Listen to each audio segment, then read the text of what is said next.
स्त्री राक्षस्याः सुविषम कृतं रक्षतं रक्षतं च क्रोधासूया मदपिशुनता दम्भलोभानृताद्यैः वृन्दाटव्या विरह भयतो रक्षतं न्यून भावान् राधा कृष्णौ निज करुणया सर्वतो रक्षतम माम रक्षतम रक्षतम। मेरी रक्षा करो रक्षा करो। किससे? बोले इस बुद्धि रूपी राक्षसी से। इसने विषम, दिखते सुंदर हैं भोग लेकिन बहुत कटु दुखदायक है, विषम है, फंसा दिया इस बुद्धि ने, बहुत दुष्ट है। ये राक्षसी है बुद्धि। जब तक प्रभु के चिंतन में नहीं लगती तब तक ये आसुरी बुद्धि बनी रहती है। हमारी बुद्धि किसी भी माता बहन पर जब दृष्टि जाती है तो भोग बुद्धि हो जाना यह राक्षसी बुद्धि है। श्रीपाद कह रहे हैं स्त्री राक्षस्याः सुविषम कृते रक्षतम रक्षतम च। रक्षा करो हे राधा कृष्ण हमारी रक्षा करो। ये बुद्धि माताओं बहनों के प्रति राक्षसी भाव को प्राप्त हो रही। अब इसी का गलत अर्थ कर दिया जाए तो निंदनीय हो जाएगा। भाव से देखा जाए तो इसका अर्थ होता है कि मेरी बुद्धि राक्षसी स्वभाव की हो गई, जो माता बहनों पर ये भोग दृष्टि रखती है। और यही सत्य है, हमारी जो बुद्धि जैसी होती है हमको सामने वैसा ही दृश्य दिखाई देता है। ये राक्षसी भाव है, असुर भाव है। आसु कहते हैं प्राणों को, जो केवल प्राणों के ही पोषण में लगा हुआ है, केवल इंद्रिय सुखों के ही भोगने में लगा हुआ है, वो असुर भाव को प्राप्त है, वो राक्षसी बुद्धि है। इसमें किसी का क्या दोष कि आप क्या देखते हैं? आपका दोष है या सामने वाली वस्तु व्यक्ति स्थान का दोष है? तो हे राधा कृष्ण, हे श्यामा श्याम, राधा कृष्णो निज करुणया सर्वतो रक्षताम माम। हे राधा कृष्ण आप मेरी रक्षा कीजिए। सुविषम कृते रक्षतम रक्षतम च। क्या रक्षा हो जाएगी? मेरी बुद्धि का दर्शन ठीक हो जाए। ये जो बुद्धि निश्चय कराती है ना, बहुत गलत निश्चय कराती, इसमें सुख इसमें सुख इसमें सुख। धिक्कार है। भगवान की कृपा से दिव्य मानव देह प्राप्त करके दिव्य आध्यात्मिक सुख प्राप्त करने की लालसा रखनी चाहिए, ना कि भोग दृष्टि से देखना चाहिए। हे प्रभु मेरी रक्षा करो, मेरी बुद्धि शुद्ध हो, नहीं तो दुर्गति पक्की है, पक्की दुर्गति है। फिर जब काम अपना अधिकार जमा लेता है हृदय में तो क्रोध का तांडव शुरू हो जाता है। नाक में गुस्सा रहता है, छोटी छोटी बातों में वो अपने पूज्य जनों को भी कटु वचन, कठोर व्यवहार, हिंसादि भी कर सकता है। जैसे बड़ा भ्राता पिता के तुल्य होता है, पिता माता ये भगवान के तुल्य होते हैं, पर क्रोधी पुरुष इन पर भी हाथ उठा देगा, इनको भी अपमानित कर देगा। हो सकता है क्रोध ज्यादा बढ़ जाए तो हिंसा भी कर सकता है। ये राक्षसी बुद्धि के लक्षण हैं, जो माताओं बहनों में काम भाव देखना और क्रोध करना। ये क्रोध बहुत बड़ा अनिष्टकारी। कभी किसी का क्रोध से मंगल नहीं हुआ, कभी किसी का मंगल नहीं हुआ। क्रोध को क्षमा के द्वारा नष्ट करना चाहिए। नाम जप से ऐसा धैर्य धारण करना चाहिए, जो आपके प्रति अपमान की क्रिया, प्रतिकूल क्रिया, तिरस्कार क्रिया, अहित क्रिया करे, उसको भी क्षमा कर दो। क्षमी अद्वेष्टा सर्वभूतानां मैत्रा करुण एवच निर्ममो निरहंकारां सम दुखा सुखः क्षमी। क्षमी क्षमावान। क्षमावान बलवान होता है, क्रोधी बलवान नहीं होता, वो कमजोर होता है। क्षमावान बलवान होता है। क्षमा के द्वारा क्रोध का नाश करो। प्रिया प्रीतम के स्मरण से, उनके चरणारविंद के चिंतन से, उनकी लीला गायन से अपने बुद्धि को इतना परिपक्व करो कि अगर गृहस्थ हो तो अपनी पत्नी के सिवा सर्वत्र जननी भाव हो, पूज्य भाव हो। प्रियाजू की सब सखियां हैं, या स्वयं जगत अम्बा इन रूपों में विराजमान है। ऐसा पवित्र भाव करो। जैसे हम अपने घर में जवान बहन, जवान बेटी, जवान परिकर के साथ रहते हुए कभी दोष बुद्धि नहीं होती, कभी ये भाव ही नहीं आता ये स्त्री है, मेरी बहन, मेरी बेटी। ऐसे ही चराचर जगत का भाव बन जाए तो हमारी बुद्धि शुद्ध हो जाए। असूया, क्रोधासूया। असूया दूसरों के गुणों में दोष देखना, किसी भी व्यक्ति का छिद्रावेषण करना, इसमें क्या दोष है, ये देखने का अधिकार केवल गुरु को है या पूज्य जनों को है, वो भी अपने निज शरणागतों के, अन्य के नहीं। और वो भी उसे निर्दोष करने के लिए, निंदा या अपमानित अवहेलना करने के लिए नहीं। दूसरों के गुणों में दोष देखना ये सबसे बड़ी हानिकारक वृत्तियां हैं। ये जो वर्णन की जा रही है, माता बहनों में काम भाव और क्रोध भाव और दूसरों के गुणों में दोष देखना और मद, किसी भी प्राकृतिक वस्तु को लेकर के जो अहम वृत्ति प्रकट होती है उसे मद कहते हैं। ये मद नष्ट करने वाला होता है। जब मद होता है तो उसे कुछ सुहाई नहीं देता है, क्या करना चाहिए क्या नहीं करना चाहिए ऐसा अहंकारी पुरुष निर्णय नहीं कर सकता, वो तो पवित्र बुद्धि वाला निर्णय करता है। इसलिए अहंकार सर्वथा त्याज्य है, क्योंकि ये समस्त संस्कृति का मूल और दुख ही इससे प्राप्त होता है। जैसे क्रोध से हानि ही होती है, दूसरों के दोष देखने से अपने पुण्य ही नष्ट होते हैं, ऐसे अहंकार करने से नाश ही होता है, पतन ही होता है। और पिशुन्नता, दूसरे की चुगली करना, ये भगवत मार्ग में बहुत हानिकारक बात है। ये सुना ऐसा ऐसा ऐसा, और बड़े खुशी हो रहे हैं दूसरे की न्यूनता का वर्णन करके, दोषों का वर्णन करके, चुगली वर्णन करना। पिशुन्नता, दूसरे की बात किसी दूसरे से करना। और दंभ, जो तुम्हारे जीवन में है नहीं उसे दिखावा मत करो। जो हृदय में है, जो वाणी में है, वही आचरण में होना चाहिए। अगर तीनों का मिलान नहीं होता तो उसे दंभ कहते हैं। वाणी से कुछ और, हृदय में कुछ और, आचरण में कुछ और, उसे दंभी पुरुष कहते हैं। जिसका वचन एक, मन एक, आचरण एक, उसे संत कहते हैं, उसे भगवत भाव वाला महाभागवत कहते हैं। लोभा अनृताद्य, लोभ, धन का लोभ, नाना प्रकार के विषयों का लोभ, ये अगर मिटाना है तो नाम जप करना होगा। नाम जपने का जितना लोभ बढ़ाओगे तो ये और सब लोभ हट जाएंगे। लोभ पास जेहि गल न बंधाया, सो नर तुम समान रघुराया। और अनृत है, झूठ बोलना। झूठ बोलना बहुत सहज होता जा रहा है, इसीलिए भजन में बड़ी हानि, बड़ा निषिद्ध है झूठ बोलना। शास्त्र में बहुत इसे रोका गया है।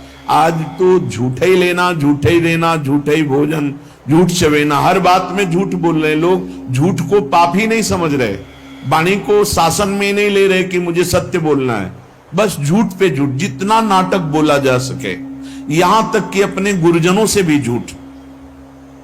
अब इससे ज्यादा क्या होगा?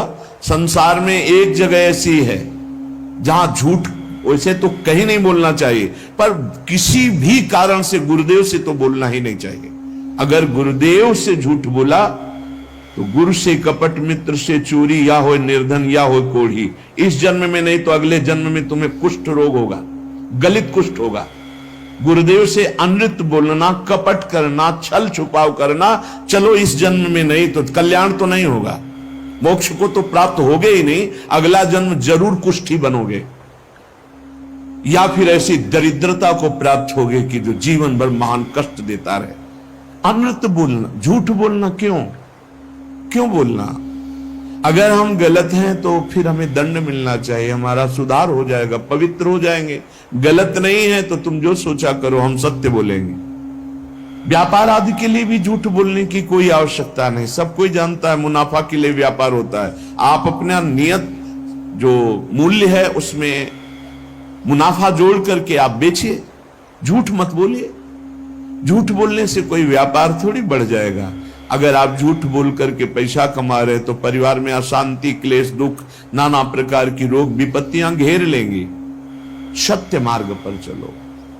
श्रीपाद कह रहे हैं, यदि इस जन्म में तुझे मंगल गति प्राप्त करनी है तो अपनी बुद्धि की राक्षसी प्रवृत्ति को रोको, माता बहनों के प्रति काम भाव मत करो, किसी से क्रोध से वर्ताव मत करो, दूसरों के गुणों में दोष दर्शन मत करो, अहंकार मत करो, किसी की चुगली मत करो, जो तुम्हारे जीवन में नहीं वो नाटक मत करो, दंभ मत करो, दिखावा मत करो, लोभ मत करो, झूठ मत बोलो।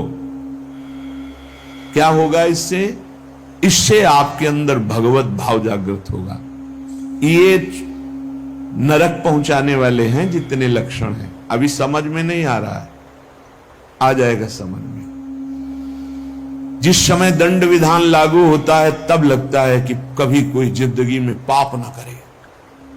जब शरीर पीड़ा से युक्त, मन खिन्न, नाना प्रकार की विपत्तियां घेर लेती हैं, बड़ी अव्यवस्थाएं, तब उस जीव को लगता है मृत्यु हो जाए तो अच्छा।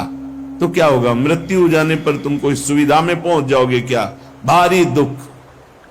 मृत्यु के बाद कोई सुख? अरे सुख तो इस मनुष्य शरीर में है।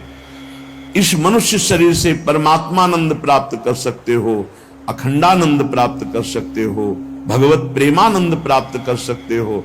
भूल गए विषयानंद में, और जब विपत्ति आई तब मृत्यु को मनाने लगे। एक एक चेष्टा का बड़ा बड़ा कष्ट है। श्री जैमिनी जी ने एक दिव्य पक्षी उनके सामने प्रकट हुआ। ब्रह्म ऋषि किसी भी रूप में अपने जनों को उपदेश देने के लिए प्रकट हो सकते हैं। चैतन्य तेजोमय पक्षी। तो जैमिनी जी ने पूछा कि आपके दर्शन से ही लगता है कि आप त्रिकालज्ञ हैं। जैसे पक्षियों में काकभुसुंड जी, गरुड़ जी, ये सब त्रिकालज्ञ सर्वज्ञ महापुरुष हैं। तो आप हमें ये बता सकते हैं कि जीव ये दुर्गति को प्राप्त क्यों होता है? चैतन्य घन परमात्मा का अंश अपने को आनंद की खोज के लिए भोगों में फंसा रहा है, ऐसा क्यों होता है? तो उस दिव्य पक्षी ने कहा, महर्षि, मैं आपके मन के संशय को देखकर ही पक्षी रूप धारण करके आया हूं। पूर्व काल में एक परम बुद्धिमान भृगुवंशी ब्रह्म ऋषि थे। उनके सुमति नाम का एक बहुत ही तेजस्वी पुत्र हुआ। जब वो बड़ा होने लगा तो वो शांत और जड़वत पागल, कुछ नहीं बोलना, एक शब्द नहीं बोलना। जब उपनयन संस्कार यज्ञोपवीत हुआ, ब्रह्म ऋषियों में होता है, तो पिता ने कहा, सुमते, आज तक मैंने तुमसे कुछ नहीं कहा, लेकिन अब तुमको गायत्री अध्ययन, मंत्र अनुष्ठान, वेदाध्ययन ये सब करना होगा। भिक्षान्न से शरीर पोषण करो, गुरुकुल में वास करो, वेदों का अध्ययन करो, गायत्री अनुष्ठान करो, पूर्ण ब्रह्मचर्य, ब्रह्म तेज संपन्न हो, फिर गृहस्थाश्रम में प्रवेश करो और उत्तम धर्म का अनुष्ठान करके भगवत प्राप्ति करो। मनुष्य जीवन का यही लक्ष्य है। प्रथम चरण जिंदगी का जिसका ब्रह्मचर्य से जाता है, पूरा जीवन आनंदमय होता है। आज ऐसी दुर्दशा हो रही है कुसंग से, कुछ मोबाइल का कुसंग, कुछ बच्चों का ऐसा कुसंग कि क्रम बाई क्रम ये रोग फैलता चला जा रहा है। ब्रह्मचर्यहीनता, ब्रह्मचर्य का त्याग, सर्वतोभावेन ब्रह्मचर्य का नाश ही आज के बच्चे सुख मान रहे। जब प्रथम नींव ही गलत हो गई तो महल कैसे खड़ा होगा? फिर जिंदगी अशांत। नए नए बच्चे आते हैं डिप्रेशन में और कहते हैं कि मैं अपने शरीर को नष्ट करना चाहता हूं, अब मेरी जीने की इच्छा नहीं रह गई क्योंकि मेरे में उत्साह नष्ट हो गया। हर समय हम डिप्रेशन में रहते। पहला आश्रम ब्रह्मचर्य आश्रम है सबका पहला आश्रम ब्रह्मचर्य। फिर जो गृहस्थ, वानप्रस्थ, सन्यास या ब्रह्मचर्य सीधे सन्यास। बेटा तुम इन नियमों का पालन करो तो तुम्हें ब्रह्म की प्राप्ति होगी। कौन सा सुख है जो तुमको बोलने नहीं देता? मैं तेज से बता रहा हूं कि तुम साधारण जीव नहीं हो जो हमारे पुत्र बने हो तुम्हारे ब्रह्म तेज से, पर तुम पागल जैसे रहते हो, एक भी शब्द नहीं बोलते हो। जैसे जड़ भरत जी हार गए, पिता पधार गए, लेकिन कभी गायत्री कभी उच्चारण नहीं किया, संपूर्ण ब्रह्म ज्ञान उनको प्राप्त। जब अनेक बार कहा तो सुमति जी कुछ नहीं बोले। पिता ने स्नेहवश फिर कहा, बेटा तुम छल मत करो, मुझे पता है तुम बोल सकते हो और तुम ज्ञानी महात्मा हो, मुझे पता है तुम्हारा तेज ऐसा है, तुम पागल नहीं हो। जब बार बार कहा तो सुमति ने हंस दिया और उसका, पिताजी ये जो आप उपदेश कर रहे हैं ये बहुत बार बहुत जन्मों में कर चुका हूं। मैं उस तत्व को प्राप्त हो चुका हूं जिसके जानने के बाद कुछ जानना बाकी नहीं रहता। इसीलिए मैं जड़वत पागल आचरण करता हूं कि आप हमको ये न समझ पाए कि मैं आपका पुत्र बहुत विद्वान या बहुत ज्ञानी हूं। जो आप उपदेश कर रहे हैं बहुत जन्म अनुष्ठान कर चुका हूं। मैं त्रिकालज्ञ हूं, मुझे तीनों कालों का ज्ञान है, भूत भविष्य वर्तमान। त्रिकालज्ञ तब होता है जब भगवत स्वरूप में तदात्म हो जाता है। तो भगवान सर्वज्ञ है तो वही सर्वज्ञता अंश रूप में उतरती है तो वो भी सर्वज्ञ हो जाता है। मैंने बहुत से शास्त्रों का ज्ञान प्राप्त किया, वो अक्षरशः मुझे सब भगवत कृपा से स्मृति में व्याप्त है। हर कला में मैं प्रवीण हूं, शिल्प कला आदि सब कलाओं में प्रवीण हूं। मुझे पागल रहने का स्वभाव है कि कोई जान न पावे। इस समय मैं आपके और अपने 10,000 जन्म तक को देख रहा हूं। स्वाभाविक खेद, क्षय, क्षोभ ये हमें स्पर्श भी नहीं कर सकते। संतोष, आनंद वृद्धि ये सदैव हमारे हृदय में होती रहती है। शत्रु मित्र इनका मुझे भान भी नहीं, सब में एक ब्रह्म व्याप्त है, ये अनुभव है। पिताजी आप पत्नी और पुत्र के संयोग वाले हैं, आप मुझे पुत्र भाव से देख रहे हैं। अनेक बार तुम हमारे बेटा बन चुके हो। मैं 10,000 जन्म तक तो ऐसे ही देख रहा हूं, स्वाभाविक। अगर ध्यान करके देखो तो लाखों जन्मों को देख सकता हूं। कई बार तुम हमारे पुत्र बन चुके हो, कई बार पत्नी बन चुके हो।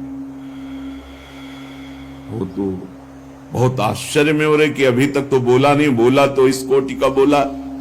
तभी भगवत ऋषि जी कहते हैं हर समय मौन रहे, बोले ना बोले तो हृदय की ग्रंथि खोले, जड़ चैतन्य का भेद मिटा दे, वो महाभागवत होता है।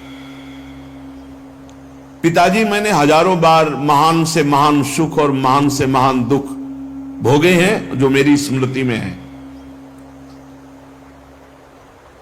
लाखों माताओं के गर्भ में विष्ठा और मूत्र के बीच में मैं पला हूं, मुझे याद है। अपने लोगों को इसी जन्म का याद नहीं है। इसी जन्म में जो मां के गर्भ में थे याद नहीं, कोई घटना कोई दुख एक पाई भर भी स्मृति नहीं। इतने ज्ञानी हैं। सोचो, ये महाराज सुमति जी कह रहे हैं कि मुझे 10,000 वर्ष का तो ऐसे ही दिखाई दे रहा है, अगर ध्यान धरूं तो लाखों जन्म का बता सकता हूं। मैंने लाखों बार माताओं के गर्भ में विष्ठा और मूत्र के बीच में पला हूं, मलाशय और मूत्राशय के बीच में। मैंने लाखों प्रकार के रोगों को भोगा है, हर योनियों में मुझे ज्ञान है। गर्भावस्था में जो दुख होता है बड़ा अपार दुख होता है। मैंने बचपन, जवानी, बुढ़ापा सबको देखा है। मैं हर योनियों में गया हूं, मुझे हर योनि का पशु, मृग, कीट, पक्षी, मनुष्य, स्त्री, देवता सब बना हूं।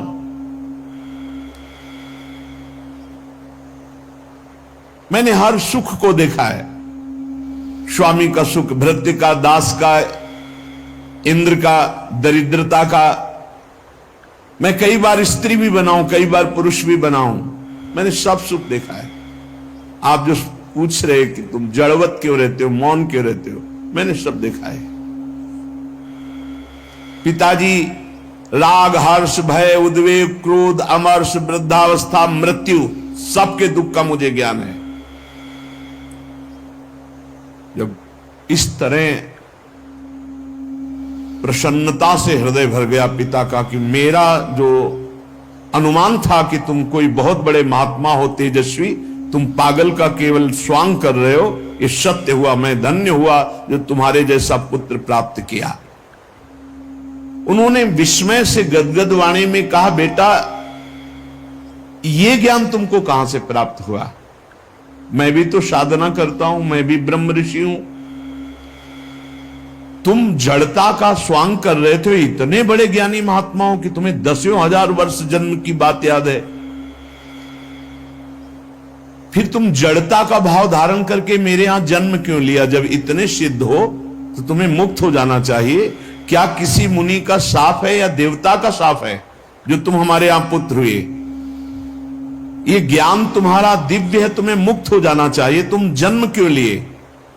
मैं ये रहस्य जानना चाहता हूं, बड़ा कौतूहल है मुझे।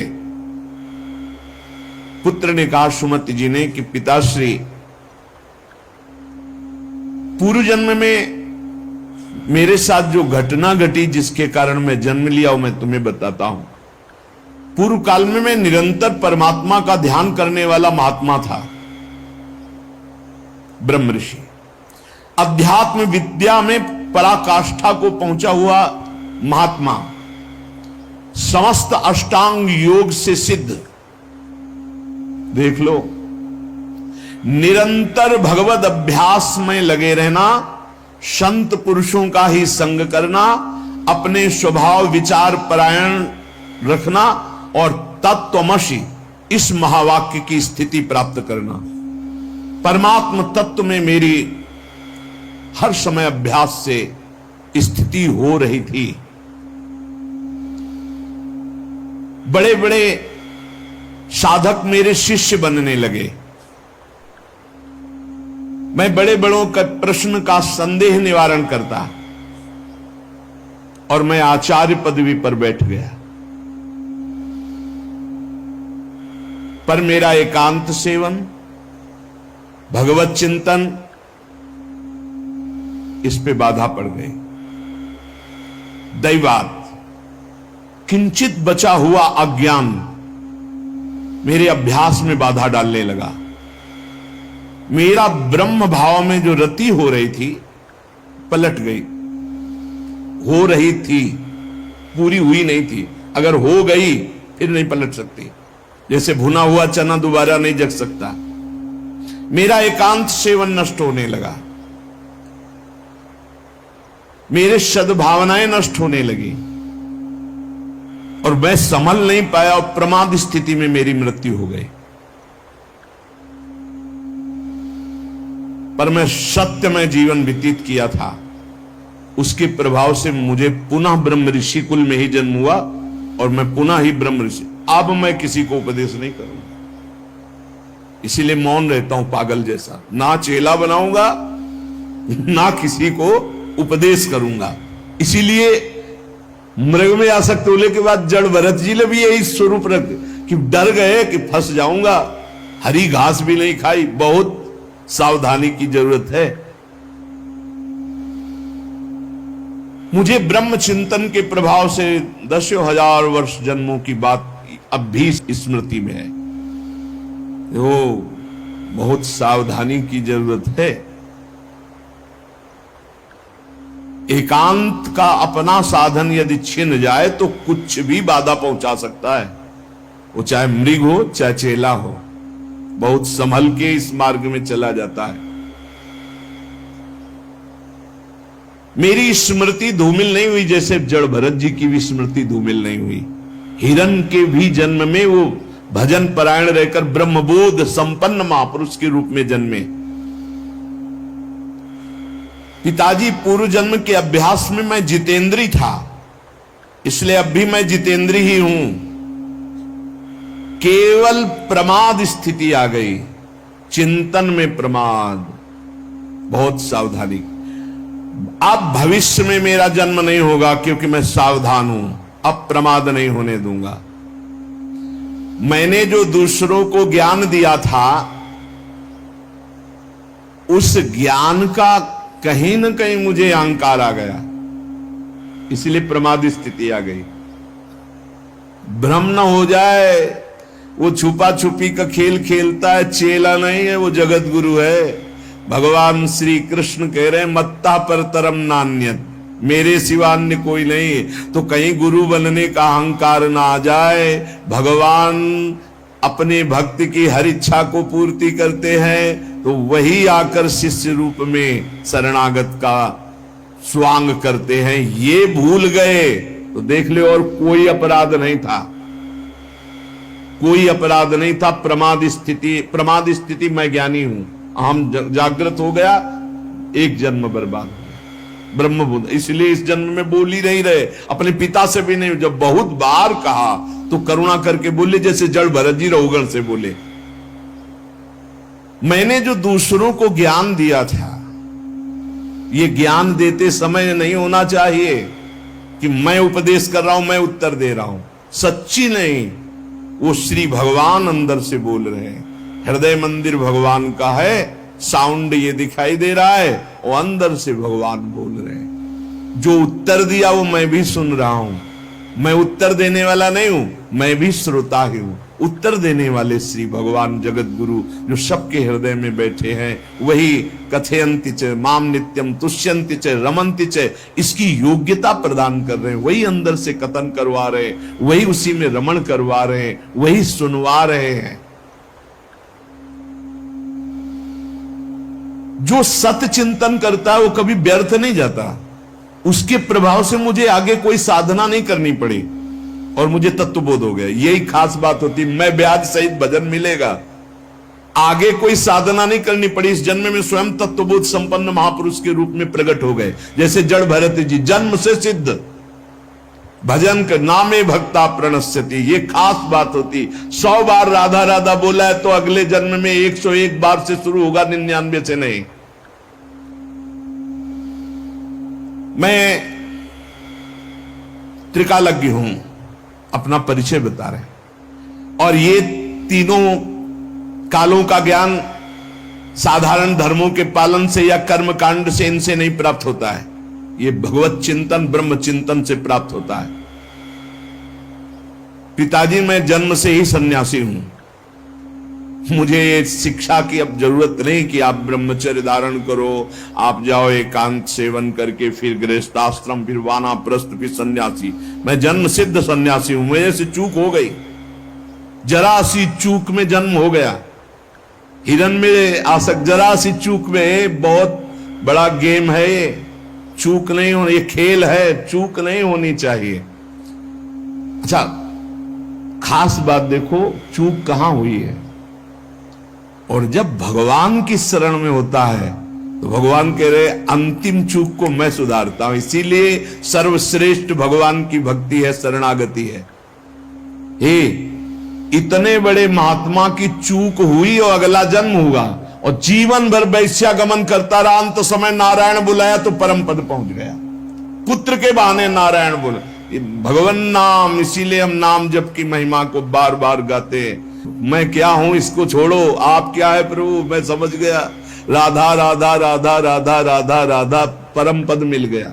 अब ये बहुत सरल लगता है ना, इसलिए फिर किसी को हीरा दो तो कांच ही समझेगा, और दाम लगा के कांच दो तो उसको माथे पे लगाएगा। 1 लाख में खरीदा है, भले चमकीला रंगीन कांच ही हो या सफेद कांच हो, और अगर फ्री हीरा दो तो उसको लगे हीरा फ्री कैसे दे सकता है, नहीं ये तो कांच ही होगा।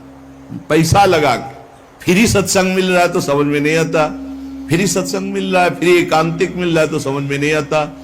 पक्की बात समझो, भगवान नाम से बढ़कर के कोई साधना नहीं है, कोई साधना नहीं। ये आप देखो इन प्रसंगों को इसीलिए सुनाते कि आप पकड़ो, इतनी ऊंचाई पे चढ़ा हुआ महापुरुष जरा सा अहम में